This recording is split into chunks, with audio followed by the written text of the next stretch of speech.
glad you joined this session about Sociocracy 3.0. I'm Jef Cumps from Belgium, and I'm really happy to be here and able to talk about this because I got really passionate about Sociocracy 3.0 like a year or so ago. And Pete gave me the perfect introduction because this is about setting the right culture and giving some structure to help get to the right culture. He said culture follows structure, and for me this is a good introduction to why I like Sociocracy 3.0 as one of the many ways to help you get to this really inside-out agile culture in your organization. I'm a consultant, I'm a coach and a trainer. I help organizations to become more agile, and I've been in different kinds of organizations before and while starting up my own company together with some friends, which is called Eileen. And I've been in companies that are like really, top-down organized, very rational, all about output instead of outcomes. And what's good about that was that things was clear. There was clear expectation. Who does what are the rules, very clear, strict processes, but not a lot of energy often, or not a lot of enthusiasm, and no focus on human values. And then we got into companies, or I was part of companies that were really like result-driven, and where you could thrive if you got great results, and people were rewarded for results and energy. And I saw some benefits over there. And so I've been in a lot of different types of companies. And when I started up Eileen, I wanted to be different. I didn't want it to be about results only. I wanted to be about values and people, and I wanted us all to be equal. So I didn't want to be the boss of any company, right? And still I wanted, together with a friend, we wanted our own company to do our own thing in the agile world in Belgium. So we started up Eileen, and we tried what we would call like a green approach, to be egalitarian. No bosses, no rules, no strict processes. You could do whatever you want. And after a while, we discovered it sucked.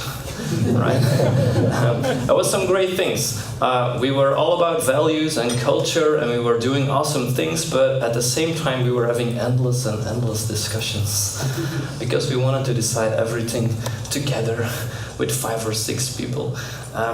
And so I was thinking back at the time we were in these faster companies with clear processes, with clear expectations, and where people could follow them. So trying to learn and combine stuff, I happened to run into Sociocracy 3.0 as a way to combine clear structure, clear expectations with these core values and people being valued without all having to be equal and all having to be together to make decisions.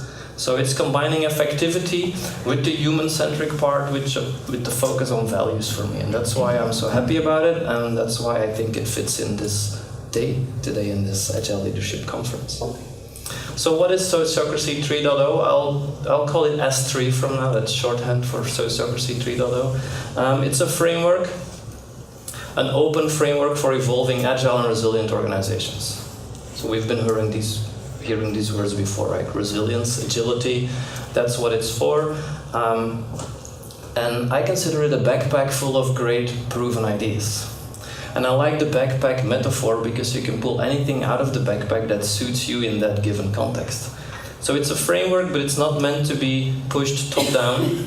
It's meant to be implemented invitation-based, like which pattern, which part of the backpack suits me right now. So you pull out the thing you need, and you can combine. And that's what I like, and that's what we would call a flexible modular framework. Unlike Scrum and other frameworks, which you're supposed to do all in one, with some benefits and some pitfalls there. But S3 is not. It's around 60, 70, what we call patterns, and I'll show you some later. Patterns, which could be models, techniques, formats, tools. So 60, 70s of these patterns, which are modular. They're all linked together, but you could just use 1 or 2 which suit your context. It's principles based, and that's important because all these patterns are based on the same set of principles, which we'll discuss in just a minute. And by implementing the patterns, you'll learn to live the principles. But by adopting the principles first, it'll be easier and more powerful to lift patterns. So it's a two-way relationship here. And it's free. There's no certification or fee or whatever on S3, and it's going to stay that way. So it's meant to be out there for whoever wants to try and use an experiment. Before we get any deeper, I'd like you to talk with your neighbor, maybe 2 or 3 people. Why is enterprise agility so important? We've had an introduction from Pete about it, but what's your reasons? Why do you think being agile, resilient, flexible on enterprise level, why is that so important? Could you please discuss that with your neighbor and come up with some answers?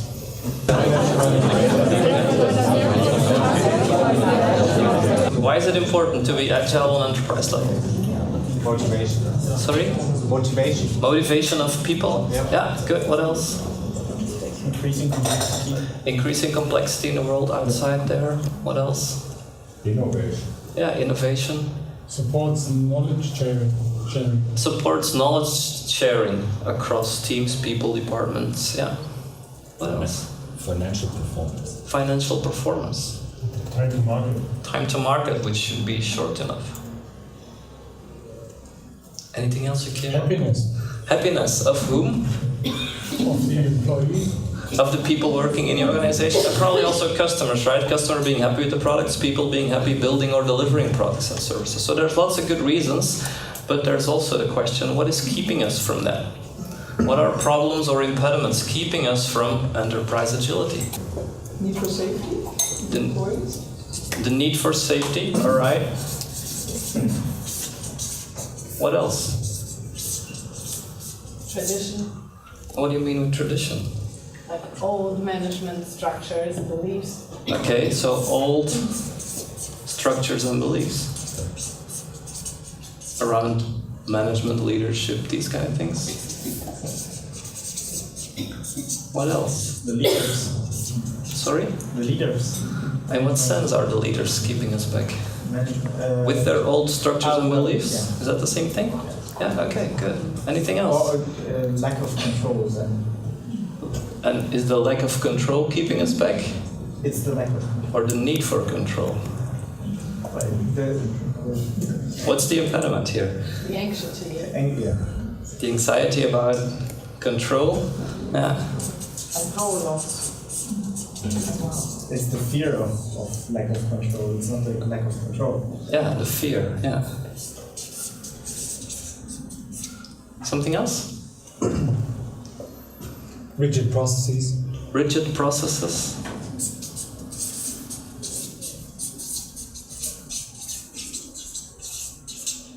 Fear of change. Fear of change. What does it mean to me?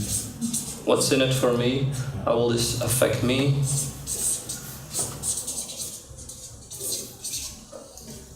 Anything else you discussed? Existing performance management systems. Existing performance management systems? Okay. In what way are they impeding us? To the degree that team-based value creation is not exactly supported. So you have like individualized performance benefits. Yeah, conflicting with shared team goals and stuff like that, yeah.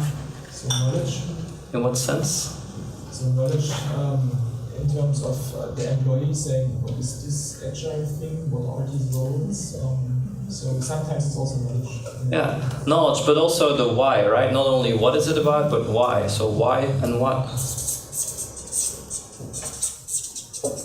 Okay, I guess we could go on for another minute or so, but let's keep it to these. Why did I ask? Because I think Sociocracy 3.0 is going to give at least some answers to these or some directions, and that's why I wanted your typical impediments here, so we might be able to link back to these later on.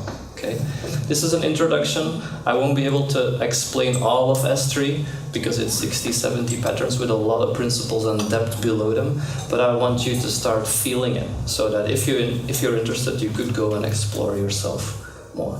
So I'm going to be brief and I'm not going to cover all of S3, but I'm going to zoom into some parts of it just to give you a feel of it. The first thing I like to do is explain the word. What does it mean, sociocracy? Anyone knows?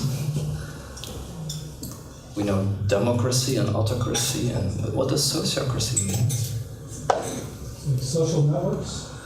Social. Where does the part socio? Where does that come from? What does that mean?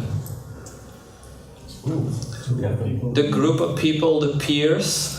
So it's the social group, the peers, the group of people, all of us actually.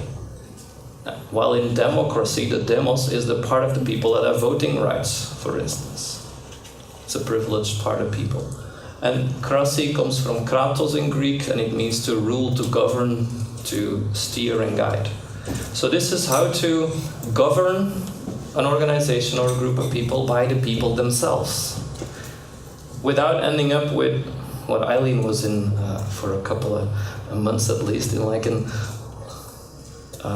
directionless, endlessly talking group of people that were having a great time but not really delivering stuff and not making any decisions. So it's about staying effective at the same time, while all the people are governing it together.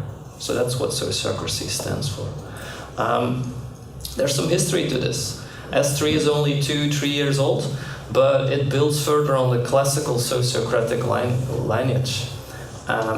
I'm not going to explain all details of the history, but there is something called the Sociocratic Circle method, which is there from around the 1970s by a Dutch guy called Gerard Endenburg, running an electrotechnique company in this way, where the employees and the customers and the managers had the same kind of impact and influence on the organization. And that's what people would call a classic sociocracy. And some of you might know about holacracy. Who's heard about holacracy? Yeah, great, cool. Which also builds on the Sociocratic Circle method and takes the essentials out of that. And then in 2014, an Englishman, James Priest, and a Dutch guy, Bernard Bokkelbrink, they met each other.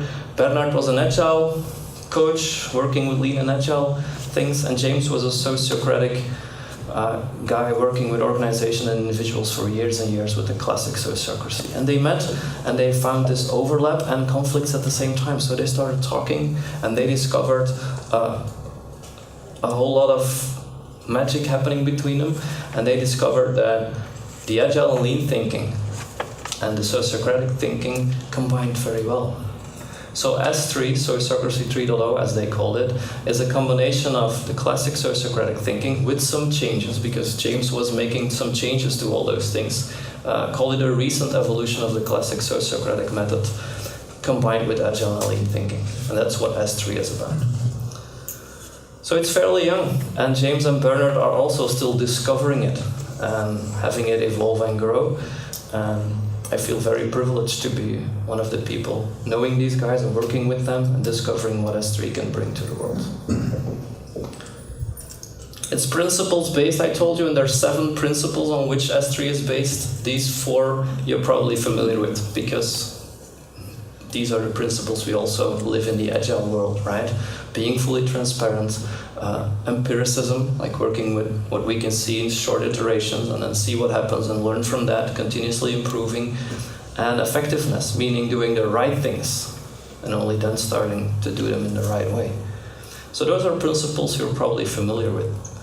But there's also the principles that come from sociocracy. One is accountability. And how would you translate that or explain that, just to make sure we all understand the world? For instance, in Dutch we don't have a word for that. I don't know in German, but how would you explain that, accountability? Zuständigkeit. Is that the German word?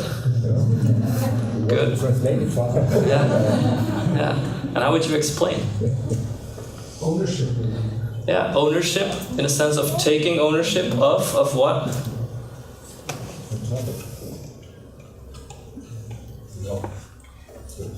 It's probably the ownership of the outcome, the result. So it's not the operational way of doing something. Yeah, so taking ownership of outcomes, but also taking ownership of the way you do it. In English, and there's at least one native speaker here, there's responsibility and accountability, right? How do they differ? It's a good question. But one way I've heard it to explain is you can take accountability for the responsibilities you took on. right? Which means I'm responsible for doing A and B. So if I'm taking up accountability, taking up ownership for that, I'm going to try my very best. And if something is not working, taking up accountability means immediately expressing it's not working, right? I might tie this to self-organization. Like, Yeah. that's an accountability responsibility on a topic that we tie to having. Yeah, correct. Yeah. Accountability also means addressing other people if they don't take up responsibility. So it has to do with taking up responsibility in a good way. And then equivalence is not the same as being equal. It's being of equal value. And that's interesting because in Agile I sometimes get people's reactions saying, "Oh my God, in these cross-functional self-organizing teams we all have to be equal and all have to do all kinds of work." No, you can remain specialized in some part. But are we of equal value and are we all contributing and are we treating each other as equal human beings? Whether you're a manager or a leader or a programmer or an analyst or whomever, right? And that's what equivalence is about. And the Sociocratic definition would be there's equivalence if everyone who is impacted by a decision can influence a decision in an equal way as all the others. That's what equivalence means in the Sociocratic definition. So if you're going to try to become more sociocratic in your organization, you have to think about influence and influencing decisions. Equivalence means everyone can influence a decision if they're impacted by it. And consent has to do with decision making, but I'm going to leave the explanation for now because we're going to dig in a little bit deeper in a minute. So that's the principles. S3 has 60 or 70 patterns. I'm not able or even willing to list them all in this short session, but there's 4 dimensions you could organize these patterns in. So there's 4 dimensions within an organization where S3 can help you be more effective, for instance. One dimension is agreeing on stuff, making better decisions by tapping the collective intelligence, and still be effective without endlessly talking about it. That's one dimension. Another dimension is doing the work, getting the right things done. And we know a lot about that in the Agile world. So that's what Agile and Lean brought into S3. Freeing up people to create maximal value. Participating and collaborating. How can I be the best possible colleague or collaborator in a self-organizing team or in an Agile organization? How do I raise engagement and accountability? Is addressed by a bunch of patterns in S3.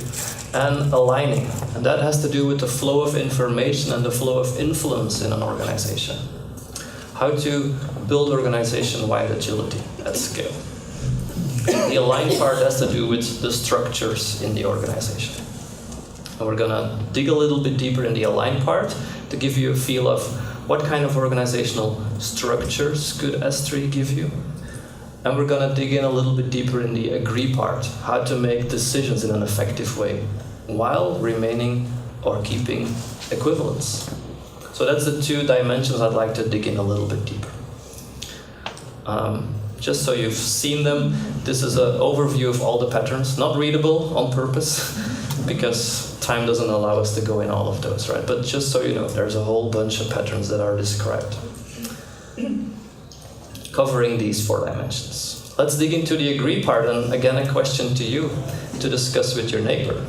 What's the difference between having the boss decide, one person decides, the autocratic kinds of decision making, democratic kind of decision making, where the majority decides, or the consensus decisions? Could you discuss with your neighbor, please, 2 minutes? What are the benefits and pitfalls of each of these? It's fast, speed, right? Yeah, definitely. So that's one of the major benefits of having one person decide. It's fast, it's clear. Good. What are possible pitfalls you've discovered? The decision might not be sustainable for the rest of the organization. In what sense? Or why not? It's simply not being carried by the rest of the group. Yeah. So if I decide to do something, you might not like it and you're not with me, right? I don't have full buy-in of that if I take a decision without going into a discussion, right? That's one possible drawback. The other drawback might be that I don't have all intelligence we have, right? So I might not make the smartest decision if I make it on my own. Good. So how does that improve with majority vote or more democratic decisions? At least everybody gets to vote. Everybody gets to vote, or depending on who gets voting rights, right? A lot more people get to be involved in whatever way, right? At least 51% of the people with voting rights are with the thing you decide. But what's the drawback of these kind of decisions? You lose 49. Yeah, you might even lose 49%. There might even be more polarization than with an autocratic decision. It's still reasonably fast. We could do a raise of hands, quickly count, and still have a decision in a couple of seconds, right, or minutes. Okay. What did you discuss about consensus? What's good about that? Stronger buy-in and commitment. Strong buy-in and commitment because everyone is involved, right? Did you define consensus before talking about it? We tried to, but it was difficult. Yeah, it's difficult. I realize it's a spectrum. It could be many things. But let's define consensus as we all need to say yes to a solution. All of us, right? And that also probably means that we need to hear all of our ideas and dreams and possible solutions. It might also mean that if you say A and I say B, we need to keep on talking and dreaming and being creative until we find the perfect C that covers both our dreams. So what's good about that? Everyone's involved, everyone is buying, everyone feels heard and acknowledged. That's awesome, right? What are possible drawbacks? It's way too slow, and the solutions get watered down. That's two possible drawbacks, right? One, it takes a lot of time, which is what we've experienced at Eileen at a certain point in our life, taking a lot of time for making really simple decisions. And secondly, you might end up with a half-baked compromise, watered-down decisions. So what Sociocracy tries to do or does is combine the strengths of all these decision-making forms in what we would call consent decision-making. And consent is defined by making a decision, agreeing to a proposal without any reason not to do it, in the absence of good reasons, arguments not to do it. And that's a difference. Instead of looking for all yeses, we're now looking for the one single no that's holding us back. And that allows us to still tap into the collective intelligence, because I do trust your accountability to speak up if you have some intelligence there, if you have a reason there. So you need indeed to create some safety here and guide the process. But if we would make a decision in consent, it would start from an idea or a proposal, and then the simplest way to do that would be asking, are there any objections to this? Objections are reason not to go along or ahead with the proposal because harm is going to be caused, or because we see an immediate improvement. Both are good reasons to object. And this appears to be much faster, still tapping into the collective intelligence, giving equivalence to anyone who is part of the decision making, because anyone can raise an objection. And actually we consider objections to be gifts. Because you give a gift to the group, you give your wisdom to the group. If I make a proposal and you see something dangerous about it, and you should be objecting, giving the gift to the group of the risk you see, so we can work around that or do something with it, right? And that's what we would call consent decision making. So going along, going ahead, without a good reason not to. And this is one of the core principles of the classical sociocracy and also of S3, making good consent decision making. And I can tell you this dramatically changed the way we've been making decisions in our company. Instead of having these endless conversations, now someone says, well, that's the reason why I want to make a decision about this, and this is my proposal. Are there any objections to this? And it goes a lot faster, and still everyone can contribute, everyone can bring in their wisdom. And the simplest form is just this, right? Asking, are there any objections? But S3 provides a more detailed pattern with 7 steps of decision making if you want to guide or facilitate a group through more difficult decisions. Because if someone objects, what are you going to do with it, right? You need to resolve the objection. And there's ways of handling this, and S3 is providing guidance there. How to facilitate a group handling all these objections and getting again to a decent proposal while remaining effective. And that's what we've been practicing, and we feel a lot of benefit here. Instead of spending 2-3 hours on a simple decision, we might spend 2 minutes. We might spend only 2 hours on a really tough decision on which we might have spent the whole day before using consent decision making. Is it okay to ask questions? Yeah, sure. What's the biggest system size that this works in? Well, it depends on how you look at it, because you could scale this up like a fractal. But I remember one time making a decision with 30-something people. They were all employees of the same company, and there was a change in their remuneration, so the awards and payment system. And it was a big change, not a minor thing, right? Everyone was going to be affected. And no one was prepared. I mean, the proposal was not yet sent out into the organization. So we've prepared the proposal in 30-40 minutes with a smaller subset of the people, and we brought it to the entire group, and we spent because I timed, I was really curious, how much time is this going to take? We spent 27 minutes on it with 30-something people, changing the remuneration process. So that's my experience with somewhat larger groups. If you would go to really large groups, 100, 200, 300 more people, we're going to have to use the sociocratic structures, to use representatives to bring objections from one group to the other group and so on. But I'm going to talk a little bit about that in the structures part. Yeah. But for the small self-organizing teams we're used to work with, 6, 7, 8, 9, 10 people, it works perfectly. Yeah. And we've been practicing it at our clients with Scrum teams or Agile teams, and it changed a lot of the decision making, being faster and everyone feeling involved. So there a lot of people make decisions without realizing they're making decisions. Does S3 cover that and kind of how they deal with things? Like, when does a decision become observable in a sense, or in the system? So the question is, does S3 handle when does a decision become observable? Do people know why they make a decision, right? There's, without elaborating too much, there's something called a driver in S3, and a driver is a thing that motivates action or motivates a decision.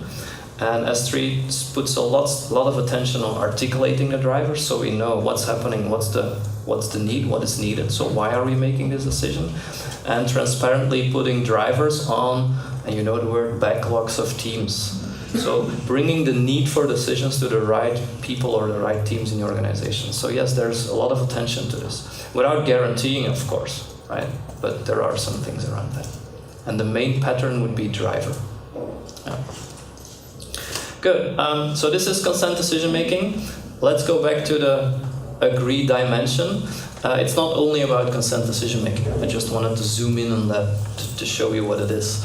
But clarifying the why is the thing you link to, Pete. The driver. What is driving a decision? What is driving an action? There's some patterns around that. And there's some patterns in S3 about co-creating things. And we know the word is important because of the keynote. We need to co-create stuff. One pattern which is in S3 is a proposal forming pattern, which helps a group of people to get to a decent proposal effectively.